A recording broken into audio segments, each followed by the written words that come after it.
Flat earthers bano bato bagenda maaso n'okubanga bakkiriza nti planet earth eri flat oba teri perfect sphere nga ffe tugenda maaso n'okubanga tukiraba baka tugambe nti teri mu form ya saako nga ffe tugenda maaso n'okubanga tukisomako era tugenda maaso n'okuba nga tustudyinga nga tugenda maaso n'okukola space exploration yonna banga tusoma ku kikwatagana ne space physics tugenda maaso n'okubanga tusoma nti buli planet eri spherical baka tugambe eri mu form ya saako era wano tugenda maaso n'okubanga tuwakana oba nga tudisagreeinga ne bana abantu abagenda maaso n'okubanga bagamba nti planet earth eri flat lakanga ne maaso n'okubanga kwa possibilities bakubita ebintu tusobola ogenda maaso n'okubanga bituukawo ba planet earth yandigeze maaso n'okubanga erabika etya singa ebadde ya flat nebimu ku byandituuseewo era tugenda kati mu buno budde katubeere nga abakkiriza nti ffenna planet earth eri flat oza ki ekyandibaddewo oza yandibadde etunula etya naye nga kyo mu byamazima tugenda maaso n'okubanga tustudyinga physics planet earth teri flat era eri spherical bino tugenda maaso n'okubanga tugamba bugambi ti singa ebadde flat yandibadde etunula etya genda maaso n'okubanga olaba eno video genda maaso n'okubanga ogimala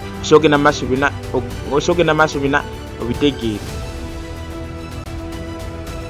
kuba mu akafaananyi singa planet earth ebadde ina ejo banga eineko mowegenda maaso n'okubanga esembera kyo kyandigenze maaso n'okubanga kisoboka singa planet earth ebadde flat nga ba flat earthers bagenda maaso n'okubanga bakitwala katoza singa planet earth ebadde flat ebintu ebisinga byandigenze maaso n'okubanga birabika baki omuli lunar eclipse loze emiti gyandigenze maaso n'okubanga gikula nga gifaanana kitya yandikuze diagonally vertically oba horizontally kati wandibaddewo great wall of ice ngeno yandibadde egadingibwa nasanga tugenda maaso n'okubanga tutakitwala kati wano singa ffenna tukkiriza nti planet earth eri flat oza yandigenze maaso n'okubanga esobola otya okuholdinga up mu space nebira nga tegenda maaso n'okubanga ebulira mu space kati wano loza ki ekyandigenze maaso n'okubanga kyetoloola ki oza omusana gwandetolodde planet earth oba planet earth nga yeetoloola omusana kati wano twandisobodde ogenda maaso n'okubanga tulaba ku age ya planet earth oba wegenda maaso n'okubanga esembera bino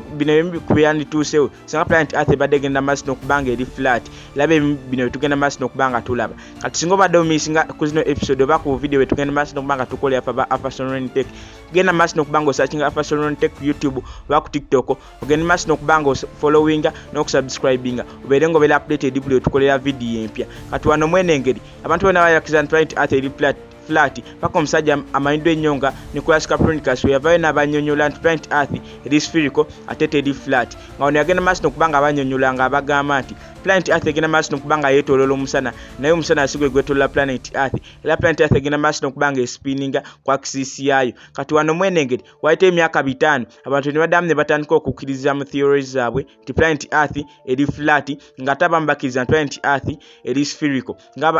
era bano nga bagenda maaso n'okubanga bakkiriza nti planet earth eri spherical mazi baba ino mukisa kugula ku video za Afasonron Tech kati wano mwene engeri ozache kireeta planet earth okubanga eri spherical kati wano waliwo debris era katugambe nti wano kigenda maaso n'okubanga kivira ku gravity eno gravity gano geemaanyi agagenda maaso n'okubanga soosika buli kintu ekirina mu maasi nekikireeta wamu bali kigenda maaso n'okubanga kikigatta wamu katoza kino kyandibadde nga kisoboka ku planet earth eri flat kati kino kyandibadde tekisoboka era tukwandibadde gravity nga flat earthers bagenda maaso n'okubanga bakinyonyola kati wano bagenda maaso n'okubanga bakkiriza nti planet earth erina gravity kwano waliyo amaanyi agagenda maaso n'okubanga accelerating eno planet earth wansi agenda maaso n'okubanga supportinga planet earth okubanga yeetooloola nesigala nga eri motion ate nga tagenda maaso n'okubanga egwa mu space nesigala nga eri constant obanga tegenda maaso n'okubanga mu space kati ozaseka n'amaanyi geeyongera planet earth yandigeze maaso n'okubanga ng'eyokyebwa kati wano kakkana nkunyonyo science omutuufu nga wano otuse ku source entuufu ya Afasonron Tech kati wano mwene engeri wano wandibaddeyo gravity nino gravity yandibadde tefaanana nga gravity eri planet earth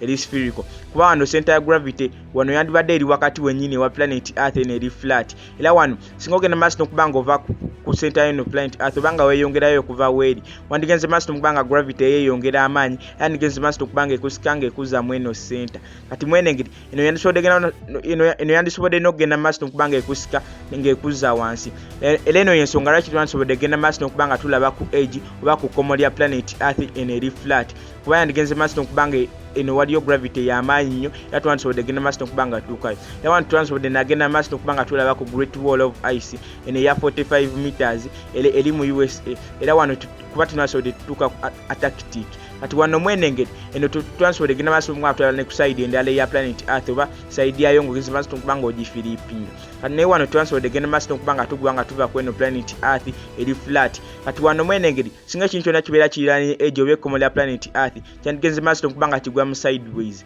kati wano mwene engeri wandibaddewo emiti nga gikula nga gikula diagonally kuba kisinga emiti gigula vertically gyandibadde gyopposinga gravity era wano gravity egenda maaso n'okubanga egisika negisobola ogenda maaso n'okubanga gikula diagonally wano enkuba yonna storms zonna zandigeze maaso n'okubanga zitonya obanga zigenda maaso n'okubanga zakitingibwa mu center ya gravity oba wano wakati wenyini wa planet earth ti oceans zonna zandigeze maaso n'okubanga ziflowinga ne zidda wakati wa planet earth era amazzi gonna agalibadde mu ezo oceans zandigeze maaso n'okubanga gadda wakati wa planet earth kati wano air pressure ku side zonna endala ezitali wakati wa planet earth wano wali gravity zandigeze maaso n'okubanga ngedroppinga era wano eyongera wano wakati ewali eno gravity era wano abantu bonna bandibadde mu flat earth eri mu Australia bandigeze maaso n'okubanga tebafuna kugano maanyi ga oxygen nga tebafuna oxygen era abantu bandigeze maaso n'okubanga tebayinti earth wano wali gravity zandigeze maaso n'okubanga ngedroppinga era wano eyongera wano wakati ewali eno gravity era wano abantu bonna bandibadde mu flat earth eri mu Australia bandigeze maaso n'okubanga tebafuna kugano maanyi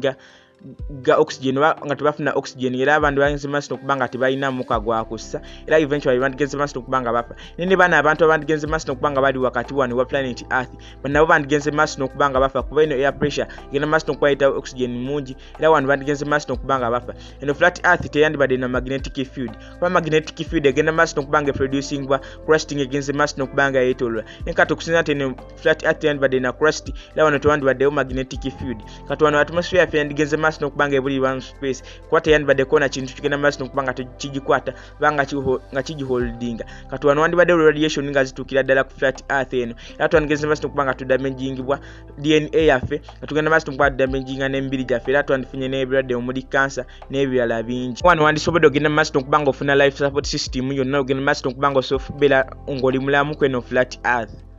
kangende maaso n'okubanga nkuddamu ebibuuzo byebadde ogenda maaso n'okubanga weebuuza kati wano looza ki ekyandigenze maaso n'okubanga kyetolola ki oza planet earth yandetolodde omusana oba omusana nga gwetolola planet earth oza twandibadde ne day and night shifts oza twandibadde ne time zones kati mwene engeri buli flat earth yenna agenda maaso n'okubanga akikkiriza nti planet earth egenda maaso n'okubanga yeetoloola omusana mwene engeri omusana ogenda maaso n'okubanga gugyetoloola era n'omwezi gugenda maaso n'okubanga kola kyekimu era nga bakkiriza nti gyonna girina diameter ya 50 kilometers mwene engeri kati kino gyakitinga nga huge spotlight zigenda maaso n'okubanga ziproducing ekirangala mu theaters kati mwene engeri guno omusana zigenda maaso n'okubanga gwetoloola planet earth mweye engeri gwandigenze maaso n'okubanga gwaka buli kadde era tubandibaddewo obudde bwa kiro kati mwene engeri kino kyandibadde nga mu alien films ogenda maaso n'okubanga olaba ekitangala ekyamaanyi nga kiva ku kyombo ekyenjawulo era wano nga waliwo huge lights gyogenda maaso n'okubanga olaba kati wansikanga guno omusana gwandibadde gwetoloola planet earth tewandibaddewo day and night shifts era wano twandigenze maaso n'okubanga tetusobola kwebaka kuba tetegedde budde bwa kwebakiramu ne wano okwebaka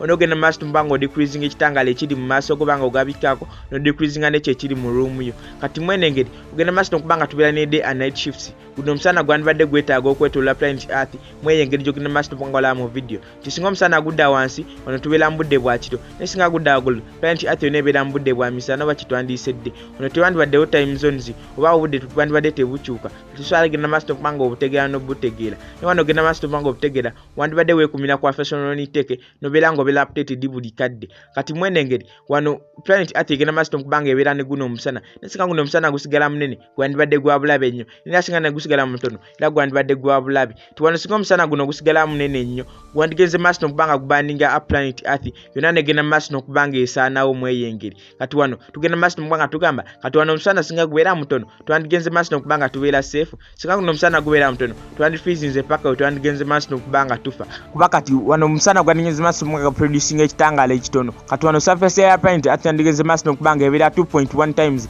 in surface area around shaped earth wano twandingeze maaso n'okubanga tufuna a third of the energy produced by the sun era wano amaanyi gandibadde genda maaso n'okubanga gasobola ogenda maaso n'okubanga freezing planet earth kuba gandibadde tegamala genda maaso n'okubanga gagibeezaawo kati wano tuyogedde ku kikwatagana ne lunar eclipse eno event egenda maaso n'okubanga etuukawo singa planet earth egenda maaso n'okubanga etambula nedda wakati w'omusana n'omwezi kati kubisaamu akafaananyi singa kino kibadde ku flat earth kyandigeze maaso n'okubanga kitunula kitya singa kino kibadde ku flat earth kyandigeze maaso n'okubanga kitunula weekityo nga ogenda maaso n'okubanga okiraba mu eyo view mwene engeri kyandibagenze so